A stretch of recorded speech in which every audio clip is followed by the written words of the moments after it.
Little Thumb. There was, once upon a time, a man and his wife faggot makers by trade, who had several children, all boys. The eldest was but 10 years old, and the youngest only 7. They were very poor, and their 7 children incommoded them greatly, because not one of them was able to earn his bread. That which gave them yet more uneasiness was that the youngest was of a very puny constitution, and scarce ever spoke a word, which made them take that for stupidity which was a sign of good sense. He was very little, and when born no bigger than one's thumb, which made him be called Little Thumb. The poor child bore the blame of whatsoever was done amiss in the house, and, guilty or not, was always in the wrong. He was, notwithstanding, more cunning and had a far greater share of wisdom than all his brothers put together. And if he spake little, he heard and thought the more. There happened now to come a very bad year, and the famine was so great that these poor people resolved to rid themselves of their children. One evening, when they were all in bed and the faggot maker was sitting with his wife at the fire, he said to her, with his heart ready to burst with grief, "Thou sayest plainly that we are not able to keep our children, and I cannot see them starve to death before my face. I am resolved to lose them in the wood tomorrow, which may very easily be done, for, while they are busy in tying up faggots, we may run away, and leave them without their taking any notice."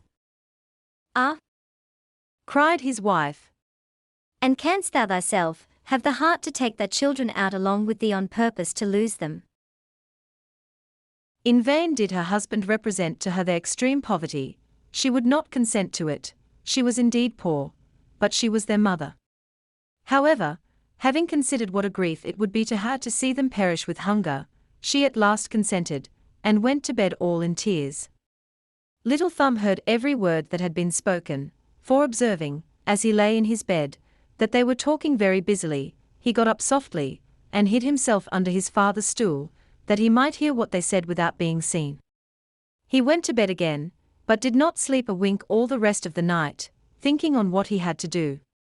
He got up early in the morning, and went to the riverside, where he filled his pockets full of small white pebbles, and then returned home. They all went abroad, but Little Thumb never told his brothers one syllable of what he knew.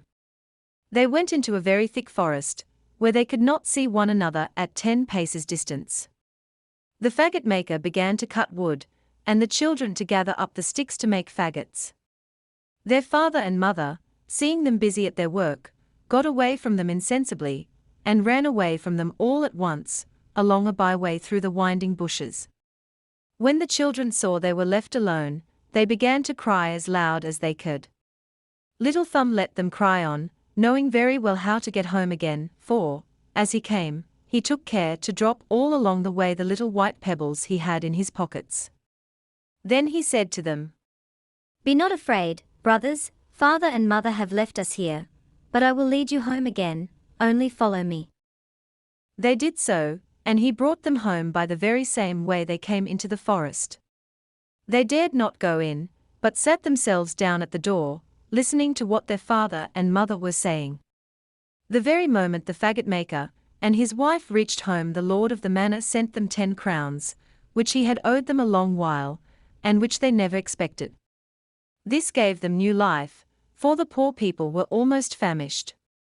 The faggot maker sent his wife immediately to the butcher's. As it was a long while since they had eaten a bit, she bought thrice as much meat as would sup 2 people. When they had eaten, the woman said, "Alas! Where are now our poor children? They would make a good feast of what we have left here, but it was you, William, who had a mind to lose them. I told you we should repent of it. What are they now doing in the forest? Alas! Dear God, the wolves have perhaps already eaten them up. Thou art very inhuman thus to have lost thy children." The faggot maker grew at last quite out of patience, for she repeated it above 20 times, that they should repent of it, and that she was in the right of it for so saying. He threatened to beat her if she did not hold her tongue. It was not that the faggot maker was not, perhaps, more vexed than his wife, but that she teased him, and that he was of the humour of a great many others, who love wives to speak well, but think those very importunate who are continually doing so. She was half drowned in tears, crying out, Alas! Where are now my children, my poor children? She spoke this so very loud that the children, who were at the gate, began to cry out all together. Here we are. Here we are. She ran immediately to open the door, and said, hugging them, I am glad to see you, my dear children. You are very hungry and weary, and my poor Peter, thou art horribly bemired. Come in and let me clean thee. Now, you must know that Peter was her eldest son, whom she loved above all the rest, because he was somewhat carroty, as she herself was. They sat down to supper, and ate with such a good appetite as pleased both father and mother, whom they acquainted how frightened they were in the forest, speaking almost always all together. The good folks were extremely glad to see their children once more at home, and this joy continued while the 10 crowns lasted, but, when the money was all gone, they fell again into their former uneasiness, and resolved to lose them again, and that they might be the surer of doing it, to carry them to a much greater distance than before. They could not talk of this so secretly, but they were overheard by Little Thumb, who made account to get out of this difficulty as well as the former, but, though he got up very early in the morning to go and pick up some little pebbles, he was disappointed, for he found the house door double-locked, and was at a stand what to do. When their father had given each of them a piece of bread for their breakfast, Little Thumb fancied he might make use of this instead of the pebbles by throwing it in little bits all along the way they should pass, and so he put the bread in his pocket. Their father and mother brought them into the thickest and most obscure part of the forest, when, stealing away into a bypath, they there left them. Little Thumb was not very uneasy at it, for he thought he could easily find the way again by means of his bread, which he had scattered all along as he came, but he was very much surprised when he could not find so much as one crumb. The birds had come and had eaten it up, every bit. They were now in great affliction, for the farther they went the more they were out of their way, and were more and more bewildered in the forest. Night now came on, and there arose a terribly high wind, which made them dreadfully afraid. They fancied they heard on every side of them the howling of wolves coming to eat them up. They scarce dared to speak or turn their heads. After this, it rained very hard, which wetted them to the skin, their feet slipped at every step they took, and they fell into the mire, whence they got up in a very dirty pickle. Their hands were quite benumbed. Little Thumb climbed up to the top of a tree, to see if he could discover anything, and having turned his head about on every side, he saw at last a glimmering light, like that of a candle, but a long way from the forest. He came down, and, when upon the ground, he could see it no more, which grieved him sadly. However, having walked for some time with his brothers toward that side on which he had seen the light, he perceived it again, as he came out of the wood. They came at last to the house where this candle was, not without an abundance of fear, for very often they lost sight of it, which happened every time they came into a bottom. They knocked at the door, and a good woman came and opened it. She asked them what they would have. Little Thumb told her they were poor children, who had been lost in the forest, and desired to lodge there for God's sake. The woman, seeing them so very pretty, began to weep, and said to them, Alas! Poor babies, whither do you come? Do you know that this house belongs to a cruel ogre, who eats up little children? Ah! Dear madam, answered Little Thumb, who trembled every joint of him, as well as his brothers. What shall we do? To be sure the wolves of the forest will devour us tonight if you refuse us to lie here, and so we would rather the gentleman should eat us, and perhaps he may take pity upon us, especially if you please to beg it of him. The ogre's wife, who believed she could conceal them from her husband till morning, let them come in, and brought them to warm themselves at a very good fire, for there was a whole sheep upon the spit, roasting for the ogre's supper. As they began to be a little warm they heard 3 or 4 great raps at the door. This was the ogre, who had come home. Upon this she hid them under the bed, and went to open the door. The ogre presently asked if supper was ready and the wine drawn, and then sat himself down to table. The sheep was as yet all raw and bloody, but he liked it the better for that.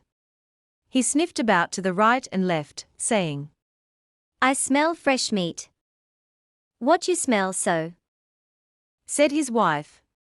Must be the calf which I have just now killed and flayed. I smell fresh meat, I tell thee once more. Replied the ogre, looking crossly at his wife. And there is something here which I do not understand. As he spoke these words, he got up from the table and went directly to the bed. Ah, Said he. I see then how thou wouldst cheat me, thou cursed woman. I know not why I do not eat thee up too, but it is well for thee that thou art a tough old carrion. Here is good game, which comes very quickly to entertain 3 ogres of my acquaintance, who are to pay me a visit in a day or 2. With that he dragged them out from under the bed one by one. The poor children fell upon their knees, and begged his pardon, but they had to do with one of the most cruel ogres in the world, who, far from having any pity on them, had already devoured them with his eyes, and told his wife they would be delicate eating when tossed up with good savoury sauce. He then took a great knife, and, coming up to these poor children, whetted it upon a great wet stone, which he held in his left hand. He had already taken hold of one of them when his wife said to him, Why need you do it now? Is it not time enough tomorrow? Hold your prating, said the ogre. They will eat the tenderer. But you have so much meat already, replied his wife. You have no occasion. Here are a calf, 2 sheep, and half a hog. That is true, said the ogre. Give them their belly full that they may not fall away, and put them to bed. The good woman was overjoyed at this, and gave them a good supper, but they were so much afraid they could not eat a bit. As for the ogre, he sat down again to drink, being highly pleased that he had got wherewithal to treat his friends.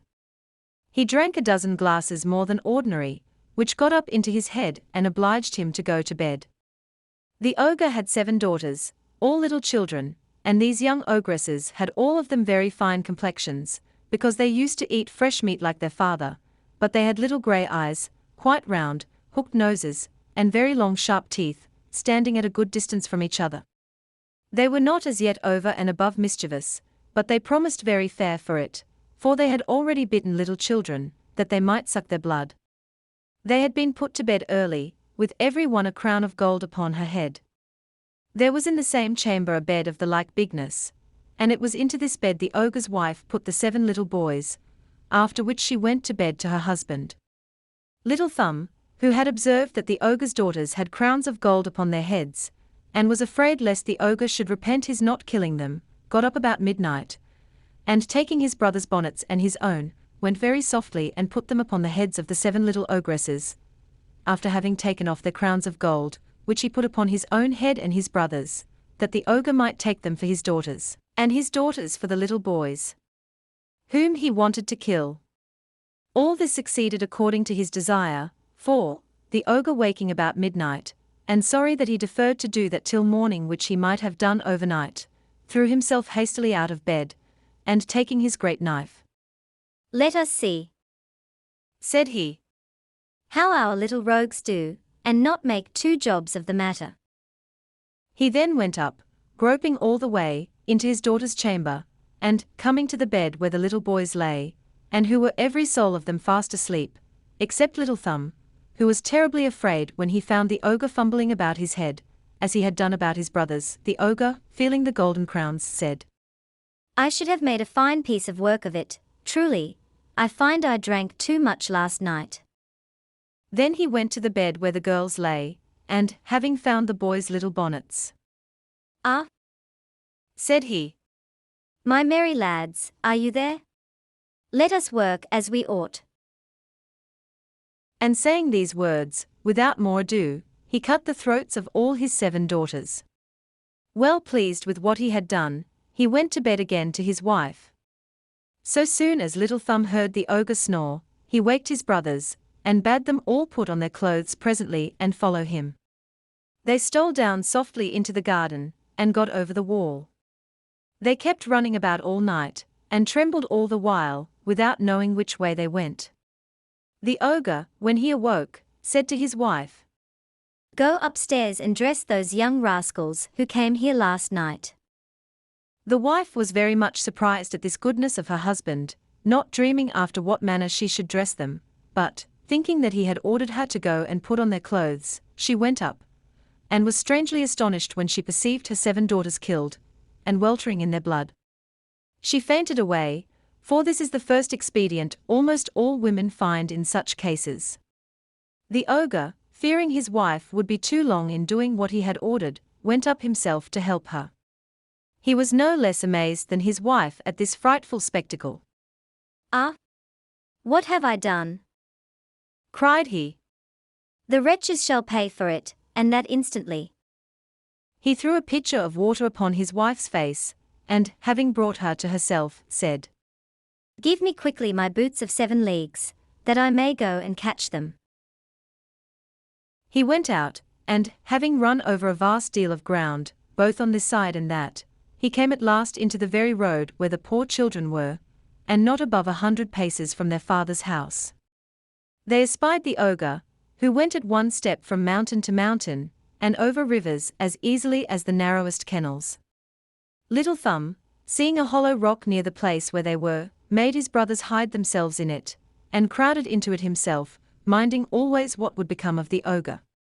The ogre, who found himself much tired with his long and fruitless journey, for these boots of 7 leagues greatly fatigued the wearer, had a great mind to rest himself, and by chance went to sit down upon the rock where the little boys had hid themselves.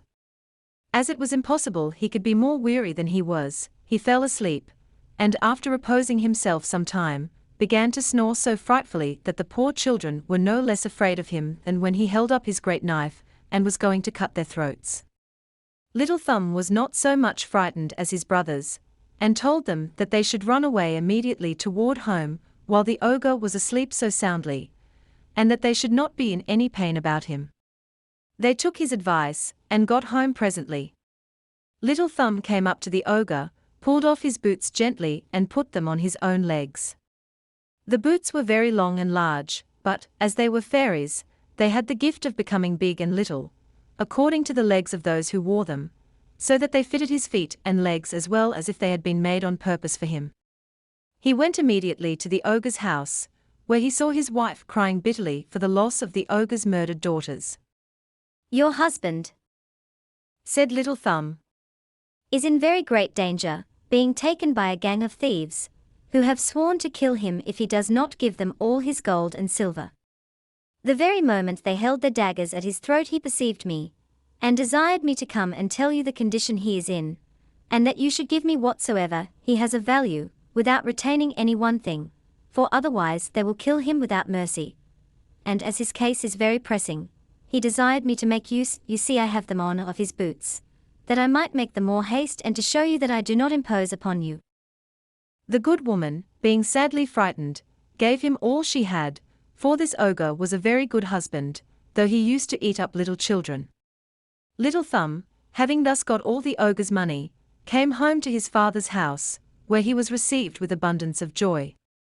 There are many people who do not agree in this circumstance, and pretend that Little Thumb never robbed the ogre at all, and that he only thought he might very justly, and with a safe conscience, take off his boots of 7 leagues, because he made no other use of them, but to run after little children.